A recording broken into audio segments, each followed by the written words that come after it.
Ask us a question, especially this morning. And we read to you in Romans, and it says, clearly, if you got life and peace, then you're following the Spirit.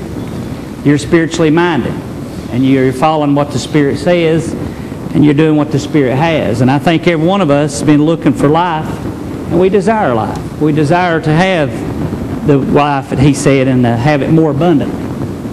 And as we said this year, it's time to take a change. It's time to turn north. That's what, the last Wednesday night service we spoke was going around the mountain doing the same old thing. And that song that Tanya sung was one I was thinking about. I'm tired of walking around this mountain. I'm tired of doing this same old thing. I'm tired of going through this same old routine. It's time to change. It's time to take a direction. It's time to grab hold and walk spiritually minded and do what God has for me and for everything that He wants me to do so that I can enjoy life, so I can have peace, so I don't have to be in such turmoil all the time and so many worries about so much going on and so much grief about those that's going on and so many problems that the enemy's bringing to us. And it has to do with thoughts and it has to do with mind. But it's what it's done, it's clouded our vision.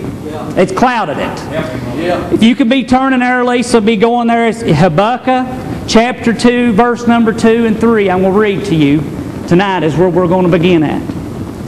But if we got our vision clouded because of all these thoughts, all these troubles, all these problems and division and things that the enemy tries to do.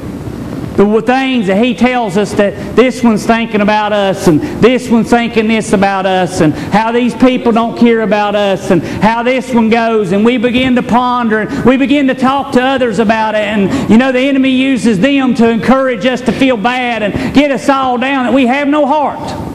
We ain't got no heart to do the things of the Lord because we're so worried and overcome with all the things. We're so overcome with everything the enemy's making us worry about. But it's time to get vision back. Now, if you want to turn north, this is what it's going to require. You're going to have to get your vision back. You're going to have to get the clear vision of what it's all about. Just like J.R. said, He's coming back. Have we got a vision? Do we even care that He's coming back? Are we even acting like He's coming back and we're going to stay looking to the eastern sky and staying prepared? Have we got that vision tonight of that? Well, tonight, let's look and see. And we'll see what the Lord says to us tonight. If you found your place in Habakkuk chapter 2, verse number 2, if you don't care to stand out of respect to the Word, we're just going to read verse 2 and 3 to you. As the Word of God says this, Habakkuk chapter 2, verse 2. And the Lord answered me and said, Write the vision, and make it plain upon tables, that he may run that readeth it. For the vision is yet for the appointed time, but at the end it shall speak and not lie.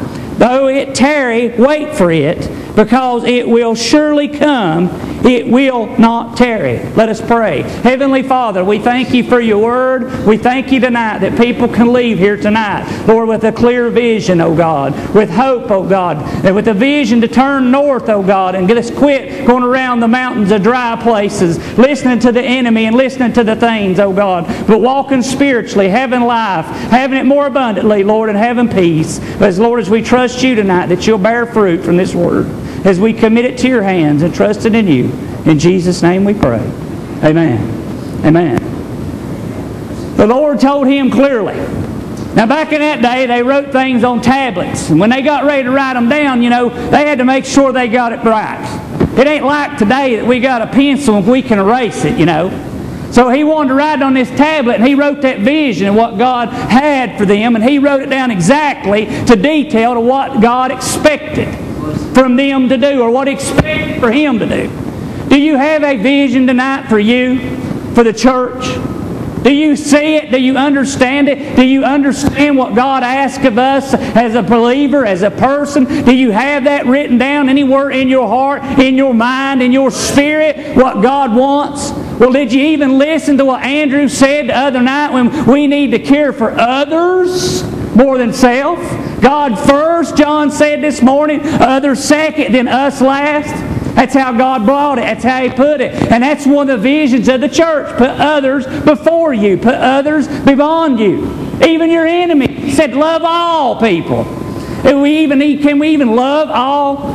Because if the enemy even begins to lie to us about saying how J.R., how I like to pick on him, he don't like me and don't care for me, and how we begin to kind of shun him and push him away and think we're right when the Bible says, love thy enemy. Even if he is my enemy and hates me, I'm to love him with everything in me. That's how I'm supposed to do these things. That's the vision. That's what God said. This is walking spirit. If I can do this, then I can have life. I can have peace in my life. But I believe in 2010, many people walked in misery. Many people walked in torment. They walked in all these things. They lost the vision. They lost the desires. And we're going to show you that by losing this, what penalty we're going to pay, not only in our own life, but not having peace and having life, but what the church suffers. What the parts the church will suffer. Because you just don't realize that everybody has a role, has parts, and some have many. Some of us have quite a few. Some of us have 2 or 3, and some of us have 1. But we all got parts and we all got things to do because the Bible declares it. He just says it clearly. And it's time, as we've been talking and putting in the bulletins and bringing to you, it's time that the church turn. And whoever wants to go with it, let's get on board and turn. If you don't want to, you're going to keep going around the mountain. And guess what 2011 is going to be for you? It's going to be torment. It's going to be tough times. It's going to be dry places. It's going to be all these things to you. Because why? You're not going to be walking in spirit. You're not going to take the faith walk and cross Jordan and go over into the promised land like we said. It's time that we look at this life. And we look, are we putting him where he needs to be? Are we putting him up here? Because you cannot bring the best gifts to God without having a pure heart. It must take a pure heart. He cannot bring these worries and these concerns and all these thoughts about how J.R. don't like me into the church and expect to bring God a perfect gift. Because the Word's clear and says, if you think your brother has aught against you, do not bring that gift to the altar, but you go to that brother immediately and you make it right. You make it right. If you cannot make it right, then you go on because you've done the best you could do. But you love your enemies. You love all people.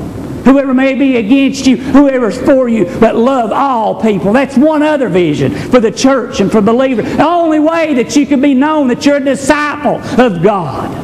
Have you loved everybody with every bit of your soul and put them before you? Have you put others before you? Have you had this vision and drove it with you for everything in your life? It should be written on your heart. It should be written on a tablet. It should be written down.